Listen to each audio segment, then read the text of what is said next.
Affective. Yes, Maria Teresa? Heart, sir. Yeah. So, tandaan, sa paggawa ng instruction objective, from head, you proceed to the heart to nurture the spirit in order to, the goal of life is to love. And the last one, psychomotor, ayan, this time is the body. The body to more the limbs in order to serve. Okay? So let's start with cognitive domain. It's all about the head. Bakit siya tinawag na cognitive? It is called for outcomes of your mental activities such as ano mga verbs included? Memorizing, reading, problem solving, analyzing, synthesizing, and drawing conclusions. So according to Lauren Anderson, a former student of Bloom, imagine together with Krathwohl, revise the Bloom's taxonomy of cognitive domain. Ayan, even sa paggawa ng test paper namin class, ganito, nakafocus siya sa Bloom's taxonomy. So, git-change nila until ngayon may bago na namang revisions ng Bloom's taxonomy kahit i-research nyo sa Google. So, they categories are changed from noun to verbs. The arrangement of the order of the last two highest. Kasi pinagtatalunan, sino ba dapat ang pinaka-highest? So, ang original taxonomy ito. Sabi nila, let's start with the knowledge level, followed by comprehension, application, analysis, synthesis, and evaluation. Okay? Pero, tingnan nyo. From noun, ginawa ng verb, this would be the revised taxonomy. Still, ang knowledge, pinalitan na siya ng remembering. The comprehension is for understanding. Application is for applying. Analysis is for analyzing. Synthesis is for creating. And the evaluation is for evaluating. So from nouns becomes verb. Kaya ngayon kami, ginagamit namin yung verb about remembering. Ang question ko number 1, saan siya ma-fall na Bloom's taxonomy? So it falls on remembering. Yung mga ganon. The basic one. So here are the levels. Tingnan natin sa original and then the revised. When we say remembering class, it involves remembering or recalling previously learned material or a wide range of materials. Of course, yun nga from the word itself, remembering. So, mga basic dito. Mag-start ka talaga sa remembering. Kaya kung makita nyo sa Bloom's taxonomy, example, siya yung pinaka-bottom. Tama ba? Bottom, no? Ayan, si remembering. Example of question cues are list, define, identified, name, recall, state, or arrange. Please take note with that, yung mga behavioral or the verbs used, some question cues. So, ang pinaka-learning outcome ni remembering is that, or example, statement is, match the word with the past of the picture of a sewing machine. So, I think, kung ang imo nga pinaka-outcome, gusto mo na ang bata, kabalo siya, parts of a sewing machine. Kabalo siya kung ano ni nga part. So very basic, it's more on remembering and it falls on remembering portion. Now, let's proceed with understanding.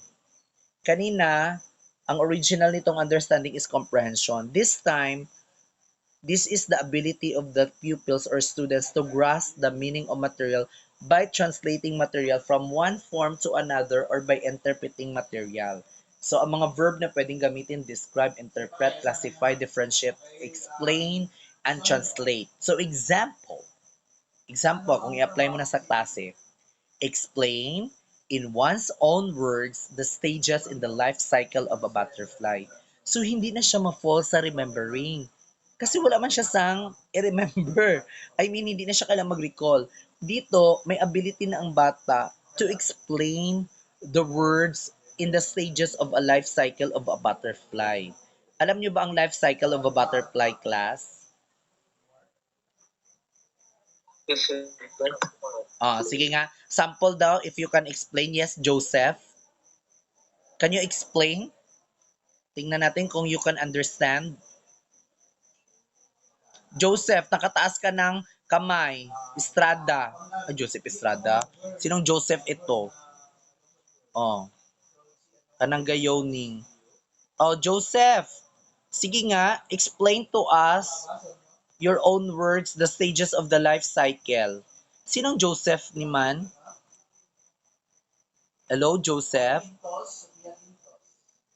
Sino, sir? Dalawa pala kami, sir. Ikaw. Oo. Sige nga, let's try. Let's imagine you are a student.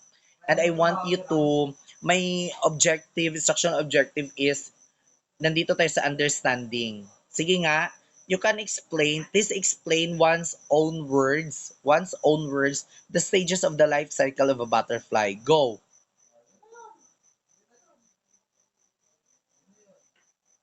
Joseph!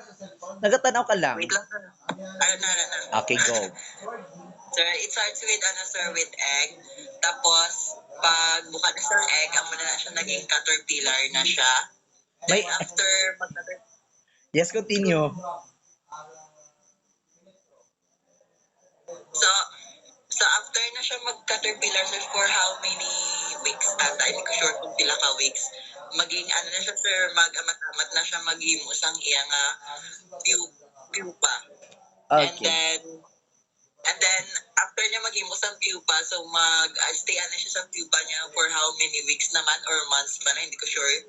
And then, na sir, after that, maging butterfly na siya. Okay, thank you for the participation, Joseph. Perfect na sana. Nashock lang ako na Pagaling, sir, bagong pupa. Okay, sige. Pupa na bagong pupa. Perfect na sana, pero nashock ako, nag-egg pala ang mga caterpillar. May mga eggs pala sila, ang butterfly. Wala, sir. Wala, no?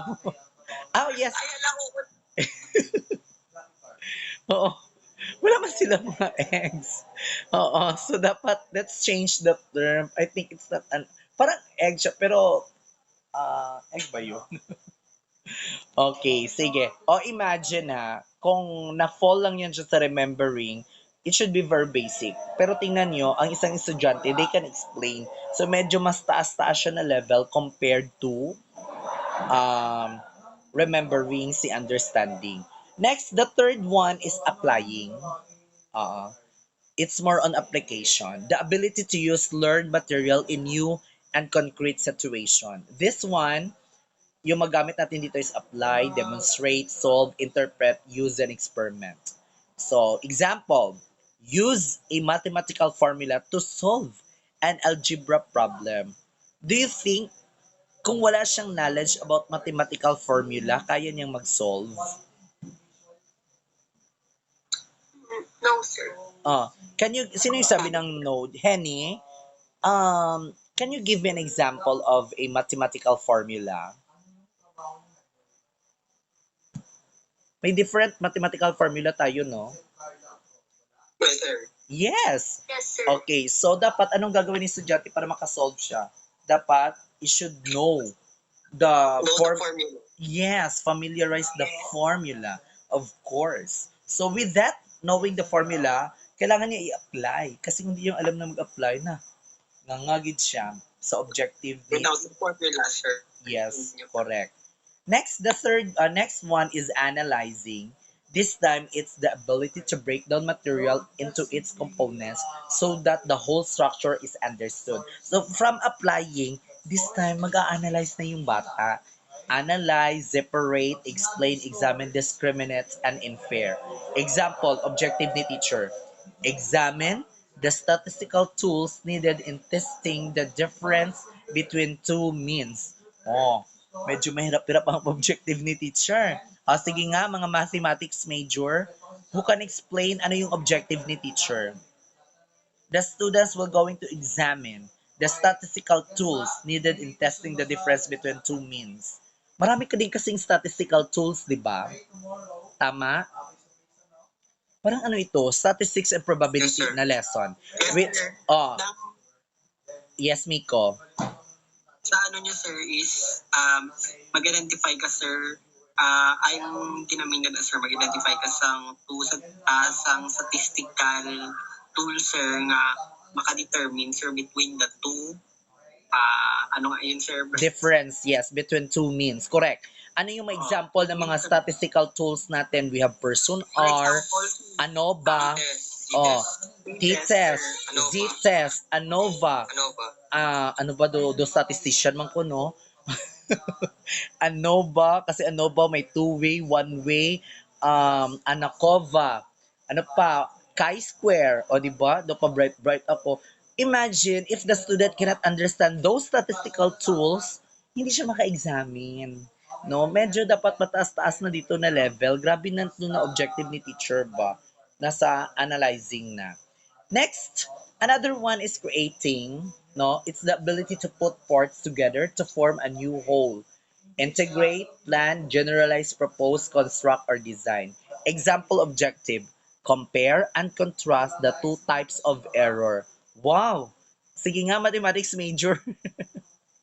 Can you explain to me? Ang hirap ng objective ni teacher, di kasi ako mathematician, ah. What does it mean? Compare and contrast the two types of error. Ano ba yung mga error? Margin of error. Sa mga null, sir. Margin of error. Null, ano, sir? Sa null test. Ah, Null test. I'm more on hypothesis, null hypothesis, and alternative hypothesis. Tama? So imagine na, Itong type 1 error, sir, is error. Itong if type 1 error is alternative, type 2 is itong null. if yung null is, ano, sir, if rejected yung hypothesis, then null is true yung type error. Oh. Then yung type 2 error, if yung null, if yung false yung null, tapos type hypothesis is not rejected. Yes. So imagine na, do you think it can be answered by a high school student? Or elementary? No, sir. Hindi no. Maybe senior high school kaya ito kasi may subject na sila na statistics at probability. Pero kung elementary, tagaan mo sinasang creating na type of objective, naman nosebleed siguro sila eh. Ako gani nga teacher na, di ba? Kung wala akong background in statistics, I don't know how to compare. Imagine ha, the objective is very high. Compare and contrast the two types of error. My gosh, first pala, dapat alam kong definition ng mga error na yan. Tapos, i-compare ko pa, i-contrast ko pa. Imagine, masyadong mataas yung objective ni teacher. Ganon din sa Bloom's taxonomy. Kaya naka-hierarchy talaga siya. The last objective, ang pinakamataas sa lahat is evaluating. It's the ability to judge the value of material based on the basis of definite criteria. Example, assess, decide, judge, support, summarize, and defend. Ano na ito? Magja-judge na talaga siya, mag-evaluate. Example objective. Conclude the relationship between two means. Imagine, gagawa ka na ng conclusion. No? Pero hindi ka makagawa ng conclusion kung hindi ka mag-solve. Tama ako, Maria Therese? Yes, sir. Di ba? Kasi ganyan sa mga experiment state the conclusion. Paano ka makagawa ng conclusion kung hindi ka mag-experiment, hindi ka mag-solve, hindi gawin mo lahat para masabi mo nga there is no significant relationship. Pero diba, imagine, dadaan ka sa process. Kaya nga si evaluation is the highest form of instructional objectives. Yes, Miko, you want to share? Sa sir, parang ganyan din, sir, yung sa proving, sir, how? Yes. So, di ba, si proving nilalagay talaga natin sa pinaka-last. Yes, sir. And when you do the proving, dadaan ka sa maraming process. Kapag nagkamali ka sa process, mali din ang proving mo. Di ba? Imagine. So, here are the some helpful mnemonics. Okay, run up and mga lots to be used in Bloom's taxonomy. Lots means lower order thinking skills. Hats, higher order thinking skills. Kung magsabi ang principal mo nga, mali maning imo nga test paper, gawin mo itong HATS. HATS stands for higher order thinking skills. And run up means run up and things easy things. Okay. So, yun siya. Okay? So, for further understanding of cognitive domain, you can watch that in YouTube for Bloom's taxonomy, why, how, tap, Time na ba? Yes, sir. 8. Yes, sir. Okay, sige. How many group ganit tayo sa research? Tatlo, sir. Okay, tatlo. So, tomorrow ba in our face-to-face classes, can we have a very short reporting na lang para mabilis tayo bukas? ibibigay ko yung topic and then try to discuss naman. So group 1, meron ba dito mga group 1? Sinong leader sa group 1? Hello, may group 1 ba Wala, dito? sir. Walang group 1 dito? Sa loop? Meron, sir.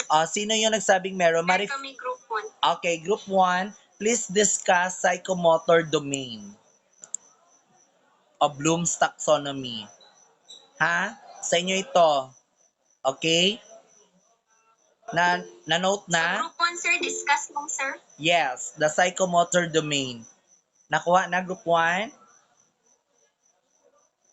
Hello, Yes, group sir. 1. Yes, sir. Yes, sir. Ito yung mga different types, categories of psychomotor, perception set, guided response. So, i-discuss nyo lang yung mga description, some illustrative verbs, yung parang ginawa natin kanina sa cognitive, at yung magbigay din kayo ng sample ng learning outcome statement. Picturean nyo na lang.